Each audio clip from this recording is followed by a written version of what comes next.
sure it's here somewhere. I just don't see it. Camber 6.7. Hey, What's happening, everybody? Hey, Big Willie. What is the date today? It's December because it's cold outside. Is it the 10th or 11th today? Something like that, right? That's the day I got my hair cut. Oh, it's all gone. Yeah. So you want to tell people where we are in the process for Daytona? I guess first, welcome everyone back to our YouTube channel. We haven't done in a couple of years. It has been a while. You know, we're over here. Dinah is motivated to shoot me on my good side tonight, so we're going to tell everybody what we're doing. So what do we got going on right now? Well, we got 3 shit boxes that are getting ready to go to Daytona to hopefully be top 10 on the leaderboard by the time we leave Friday. Saturday times don't count. Just remember, this is for YouTube and not TikTok. Yeah. So you have to. This is long form, so you got to kind of talk through what we're doing today. Well, yeah. So what we're doing today is Charles's car here. We're finishing this one up. We took it down, pulled it down last week. I did all the valences. We're finishing that up now. This is a customer's car. Yeah, this is a customer's car, and we're just getting it ready for him. He's going to go down and take it down. Wes is marking the valences. We got to cut the fronts, do a couple little things underneath there, rescale it one more time. The lettering chick, she's hit or miss, whether she's going to get it lettered. So we'll spin it around and say, are we going to get it lettered today, Dinah? Yes. Okay.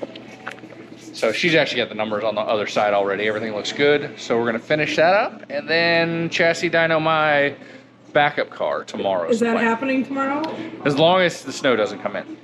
But I think we're getting snow, aren't we? Yeah, so we'll be all right. All's good. This thing's pretty sporty, so. If you guys saw Mitch Stapleton 42, did a shop tour with us a couple weeks ago, so you might already be pretty familiar with our shop. But this is the Mullins Racing Shop. We are located in Fredericksburg, Virginia, and we are an Arca team. This is Charles Lesowski's car. We are finishing that up for the Daytona test for Arca. And then the Chevy, our backup car, is ready to go to be dynoed. The old Ford needs a little bit more love. Willie has knocked the front clip off 2 years in a row, so. Look at all the damage to Big Willie's. They're having to help him get that window net down. Your car moves around a lot more. Right now, we see that about a half a car length to a car length gap between every car. Oh, sideways into the wall. Trying to get a number on that. Cody Dennis in the 11, but a lot of cars involved. Sean Core, the 8, left side of your screen. Catherine Legg in the. She gets rebuilt every year now. So we do have some stuff to, like, not make it in the hole. So that one's still got some work left to do to it, but so join us for finishing this up, and maybe if it doesn't snow, we'll be dynoing this one tomorrow. I'm just going to cut the sides to here, and then we'll take the grinder and just do the centers and be done with it. And then I'll make the blocks up under the front, and then the valences are done. So that's so we used to buy big sheets of plastic to do valences. Are these pre-cut or are these ones that we've cut? 5-Star makes them all pre-cut now, so everybody has to run the exact same valence. So you can't run the why are you smiling at me like that? Like what? Oh, well, because we have to go by the rule book. So, and our cars are built by the rule book. You heard that, Bobby? By the rule book.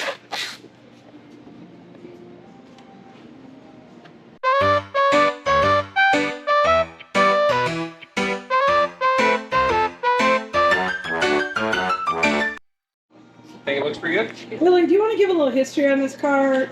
Whose chassis, do we know whose chassis this is? Yeah, so this is Ray Evernham car. So I don't know if like Casey Kane drove it or any of those guys, but a lot of the couple guys came through these cars. So then I believe, I don't know what the history is from Evernham to Derek Lancaster. Okay. So then Derek Lancaster had this car. This was the total car care car. And then it went to, who is the guy in the 07 Dyna? Oh, no, I just forgot. I know Finney's took care of it, yeah. The Finney family. And then this guy, Charles, bought it. So, you know, these cars, unless you destroy one, it's going to be around a long time. So what age do we think the chassis is? Do we know? Probably 2004, 5, or 6, somewhere in there. So For people that don't know, we still absolutely run old Cup chassis, but Yep. for the most part, the successful teams, the older chassis, you're only really going to see at the super speedways, correct? Correct. You'll only see a super speedway car that gets rolled out of the corner twice a year. So Like most teams like us with the short track cars, we are all in newer builds, current stuff, yeah. because the fatigue on a chassis is not going to. Well, just technology changes so quick on that stuff. But in the super speedway world, we're still seeing some old Yeah. girls out there. Yeah, oh yeah, I'm sure we have one, Rhett has one, this car's one, Bruce Cook's got an older car. There's probably, I'd say, 6 to 10 older generation cars still out there. Yeah, running up front. Correct. Like, yeah, in the back of the field, that's a little different. Yep. You can see here the markings of the car. I don't know if you can see this. Abraham Motorsports. So that is the markings inside this car. Well, that's because Okay, Willie, like you just said, the valences are going to be a touch long. Yep. And we do that, and then we put colored tape on the bottom once we're at the track, and tell people why we do that. Sure.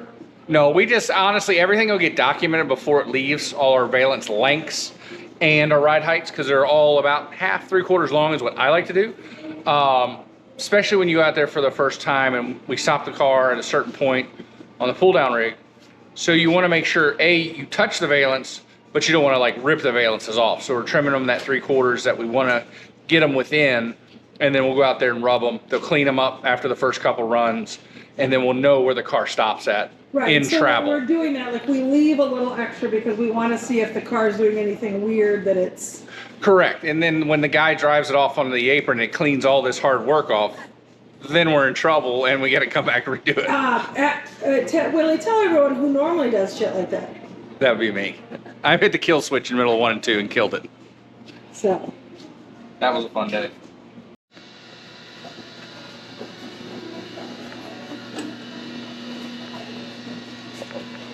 Want to explain what you're doing right now, Will?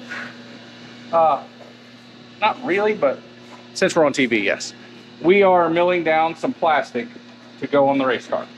That is a generalized term, I'll let you know. Now, would it be difficult to run an Arca team on a budget if you did not have all the older machinist type stuff? I think you at least need to have a lathe if you're going to run a race car anywhere. And I don't mean like a big one like we got, but you can go get one of those little cheap Chinese lathes. You just need to be able to make a round bushing.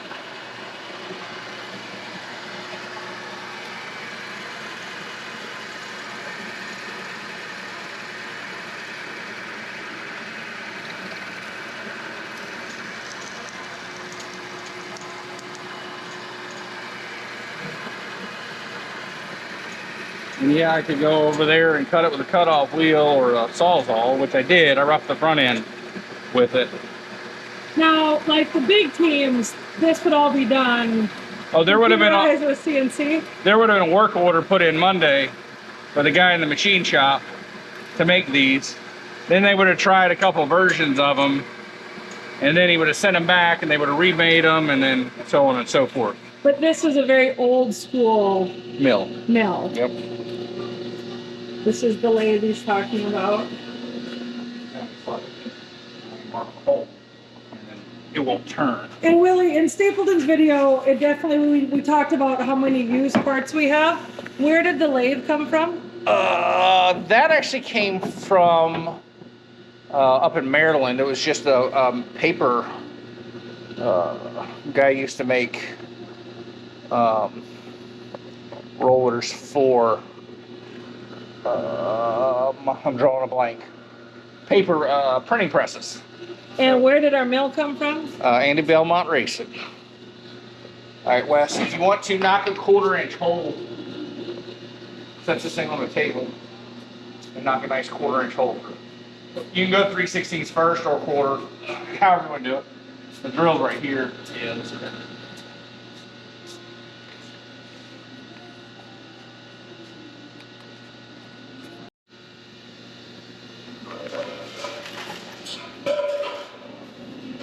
This this is one of Willie's favorite things in the whole entire world. Like, I do tease him. He's got the tism. Imperial, right there. Imperial. Make sure. He loves him. A good nut and bolt selection, and we have Imperial boxes coming to here in the body shop constantly. Let me walk back. I will show you. These are things that over time we have done to upgrade the shop and like what it's like to work on a car. Well, big teams have, you know, a little bit more organization or oil, but this is over the last probably 5 or 6 years, the nut and bolt bin from Imperial that's been put together.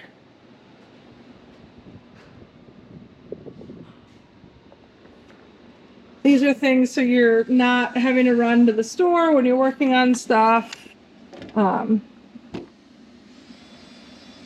Imperial makes it really easy to reorder things. We also have even a bigger selection at the main body shop. But this is stuff that over time you build up, because to like purchase all of this at once is a lot of money. Why do you think, Wesley? So we're over here. Me and Wesley have just about built a race car, and Dinah's got some numbers stuck on it. So I need the hood. we're getting closer. I need the hood. Excuses over here at Mullins Racing. So I gotta figure out how to turn this damn thing off. Do the top button. What you doing now? We are just making sure our bar is neutral. So we gotta shorten this up just a tick. Just the last little bit of stuff. Can I show the suspension in here? No. Not really, you know, there's a lot of, not secretive shit here, but I just don't want, I want to be one of those fucking late model assholes that cover up their 10th place car in the pits and act like it's something special. That's what I'm going to act like. You realize every time you swear I have to beep it out, right? That's awesome. Well, I'm glad you asked, Dinah. So what we're doing is, here, I'll pull it out. This is what they call a string bar. It's how we set up the car when you're checking all your measurements on your toe, your skew, all that stuff. So all 4 corners of the car have these bars that screw into fixtures that are made into the chassis. We'll swing around here in just a second. I'll show you what it looks like on my Chevrolet. So all it is right here, down by the radiator. Don't show the suspension, Dinah. Right by the radiator. See that little bump? Oh, yeah. See, that's what a string bar mount looks like. And then here in just a second, I'll hook the strings up and show you what we're doing. We've got our trusty dusty chalk line. That's all. Yeah. String, I got a decent bright yellow fishing line. That's what they use down there. It's fishing line. Yeah. I got all like bright colors. Where do you get good, like, I need some thick fishing line. Like 20 or 30 tips. Can you not shove the car around? Oh, you know. You can't lay on a super speedway car. Sure you can. They move really easily. So as you can see now, we got 4 corners. We have a box we're gonna work in. It's nice and square. And this car was at pull A down little bit, stop, Wednesday. too much. Back up, half that, keep coming. Let go. Just a little bit left, like breathe on it left. Breathe on it. Stop. Right here. What increment of measurement is breathe on it? Is it close to a cut hair or? Breathe on it. I'm gonna say it's less than a 16th. A 16th of whatever you're doing, right? Okay, what so is if a we're cut like, hair? a con hair is probably more like 1/8. Sure is west, well, I'm underneath of it. So you're gonna take measure. You're gonna come here to the tire, right? And you're gonna do just like this. Right? That's 11/16. And you're gonna try to go, you don't wanna go in the lettering, so you're trying to go in between. See, that's 11/16. That's perfect. That didn't even move. So you see, we just checked the toe that quick, that's simple. And then we go to the other side. It should be 0, because that's where it left the house at. But we did screw around with it on the pull down rig. So that's a skinny 3/8. You can see the 3/8 there. So that thing's got about 32nd of toe in. So as long as I tighten it up where it is, it's perfect. 32nd to a 16. What is the number we're looking for? It all 0? depends. See, that's driver comfort. Some guys like toe out, and I might put a tick of toe out on the side just to make it 0 to plus a 16th instead of negative 16th. What will this do for people that don't know racing? What is this going to affect in handling of the race car? How it turns in the corner, how jittery it feels down the straightaway. If your wheels are nice and perfectly straight, it's going to search for toe. Car is looking to go a direction. If it's perfectly straight, it can kind of be jukey down the straightaway. So what do we got, like a million things of toe on that one? We got to check the bump on that. We didn't get the bump close enough. She's a little wild. So what I want to do, grab me another 1/8 Wes. Yeah. So what we got going on under here, let me show you real quick. Right here, we are, let me find out where, right there. Right here is our tie rod end. We are adjusting that in or out, and then we literally turned it one flat just to get that little bit of 1/8 where you want it. So that's what we're working on.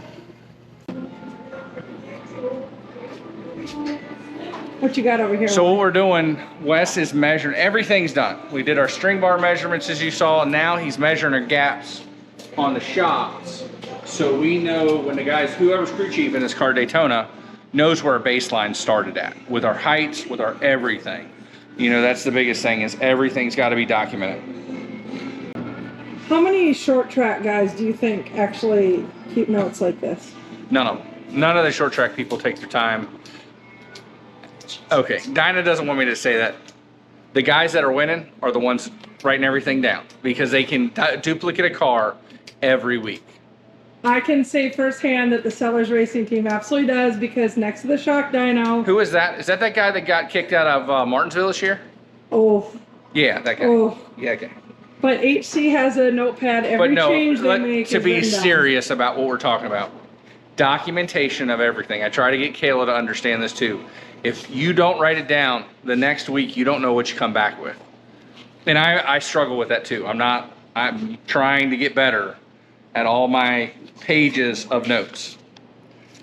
And this is a car I'm not racing. This is a car I'm just getting ready for this guy, so we know where it's at when it leaves here.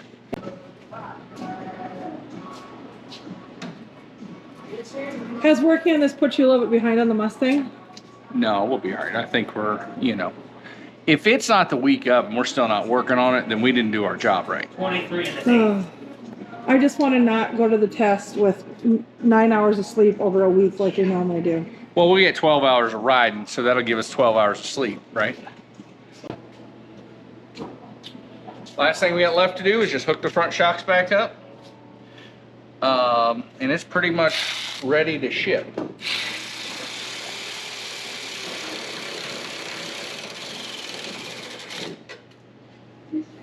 So if we don't dyno the Chevy tomorrow, what is your game plan? Get the Ford all together. So that means I got to be here tomorrow too then, huh? Yeah, you know,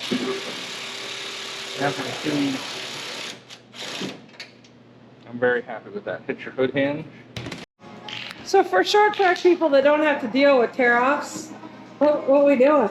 Well, the biggest thing we fight here is the car was cold, and it got really cold, and the car flexed. These tear-offs sometimes will move around. I'm just trying not to have to spend money to put a new set on just for the test. So I'm just getting all the bubbles and air back out of it. These tear-offs are the bane of our existence, being in a shop that is not always climate controlled. We also struggle when we put them on in here and then load the trailer. And it goes in the cold for 12 hours before we get to Florida. This happens to us more than it probably should.